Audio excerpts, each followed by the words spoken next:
नमस्कार।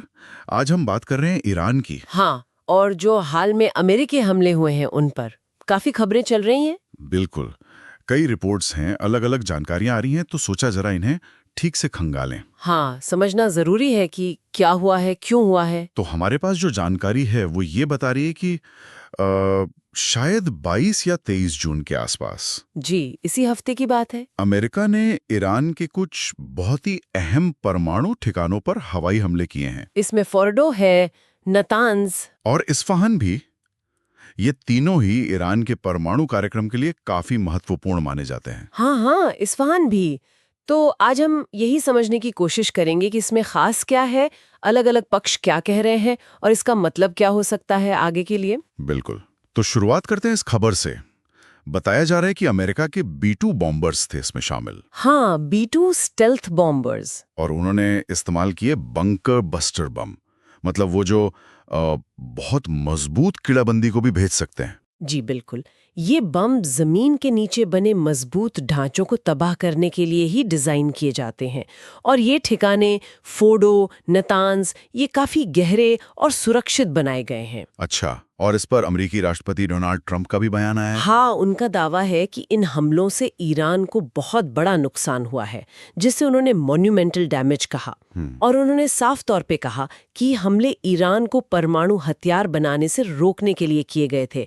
तो ये अमेरिका का आधिकारिक पक्ष है, उनका स्टैंड है। ठीक है। दूसरी तरफ ईरान की क्या प्रतिक्रिया है? उनके विदेश मंत्री कुछ कह रहे थे। जी, ईरान के विदेश मंत्री अब्बास अरागची ने इसकी कड़ी निंदा की है। उन्होंने इसे बिना किसी उकसावे के हमला बताया है। और सिर्फ निंदा नहीं, शायद बदलने की बात भी की है। हाँ बिल्कुल, उन्होंने साफ कहा है कि वे जवाबी कार्रवाई करेंगे। और साथ ही ईरान के जो सुप्रीम लीडर हैं अयातुल्ला अली खामेनेई, हाँ। उन्होंने इजराइल को चेतावनी दी है, इसे बड़ी गलती बताया है। शायद ये उन हालिया हमलों के संदर्भ में है जिसमें काफी ईरानी नागरिक हताहत होने की खबरें थीं। अच्छा, तो ये मामला और भी उलझ गया है। मतलब इसमें पिछली कड़वाहट और दूसरे एक्टर्स भी शामिल हो रहे हैं। हाँ हाँ बिल्कुल। और अगर हम देखें कि दुनिया भर में इस पर क्या प्रतिक्रिया है, तो वो काफी बटी हुई है। ऐसा नहीं है कि सब एक ही तरफ है। हाँ, ये तो होता ही है ऐसे मामलों में। कौन क्या कह रहा है? देखिए, रूस ने अमेरिकी हमलों की निंदा की है, कहा है कि ये अनुचित है, आक्रामक कदम है। और चीन, उनका क्या रुख है? चीन ने, जैसा वो अक्सर करता है, संयम बरतने और बातचीत से हल निकालने की अपील की है, तनाव कम करने पर जोर दिया है। और अमेरिका के सहयोगी जैसे ऑस्ट्रेलिया? ऑस्ट्रेलिया ने अमेरिकी कार्रवाई का समर्थन तो किया है, लेकिन साथ ही ये भी कहा है कि कूटनीतिक समाधान की जरूरत है। एक तरह से संतुलित बयान है। और पड़ोस में पाकिस्तान? पाकिस्तान ने हालात की गंभीरता को देखते हुए अपनी राष्ट्रीय सुरक्षा समिति की एक इमरजेंसी मीटिंग बुलाई है। वो शायद स्थिति का आकलन कर रहे हैं। तो ये तो हुई कूटनीतिक बातें, लेकिन इसका जमीनी स्तर पर और अर्थव्यवस्था पर भी असर हुआ होगा। निश्चित रूप से। आपने इजरायली हमलों का जिक्र किया था, हालांकि आंकड़े कंफर्म नहीं हैं, पर खबरें हैं कि उनमें करीब 950 लोग मारे गए और हजारों घायल हुए।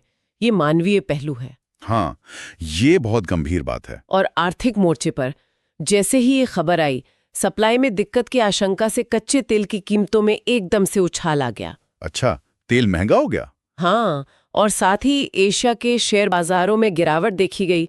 तो ये दिखाता है कि कैसे एक क्षेत्रीय तनाव पूरी दुनिया की अर्थव्यवस्था को तुरंत प्रभावित कर सकता है। बिल्कुल। स्थिति तो काफी नाजुक लग रही है। दोनों तरफ से बयानबाजी भी तेज है। जी, दोनों तरफ से लगातार धमकियां आ रही हैं और तनाव और बढ़ने का खतरा साफ दिख रहा है। तो कुल मिलाकर अगर हम देखें, ये अमेरिकी हमले जो हुए हैं, इन्होंने ईरान के साथ जो पहले से तनाव चल रहा था, उसे एक नए और शायद ज्यादा खतरनाक मोड़ पर पहुंचा दिया है। सही कहा। और दुनिया भर से जो अलग अलग प्रतिक्रियाएं आ रही हैं, वो आज के वैश्विक समीकरणों को भी दिखाती हैं। और इसका असर वैश्विक अर्थव्यवस्था पर, खास तौर पर तेल बाजार पर साफ दिख रहा है। हाँ, और ये सब मिलकर एक बहुत बड़ा सवाल खड़ा करता है कि इस ताज़ा टकराव के बाद मध्य पूर्व में शक्ति का संतुलन किस तरफ जाएगा। ये एक अहम सवाल है। और दुनिया भर में परमाणु अप्रसार यानी परमाणु हथियार न फैलने देने की जो कोशिशें हैं, उनका भविष्य क्या होगा। ये सोचने वाली बात है कि ऐसी सैन्य कार्रवाइयों के क्या अनजाने और लंबे समय तक चलने वाले नतीजे हो सकते हैं, खासकर जब हालात पहले से ही इतने विस्फोटक हों। बिल्कुल, ये एक ऐसा मुद्दा है जिस पर आगे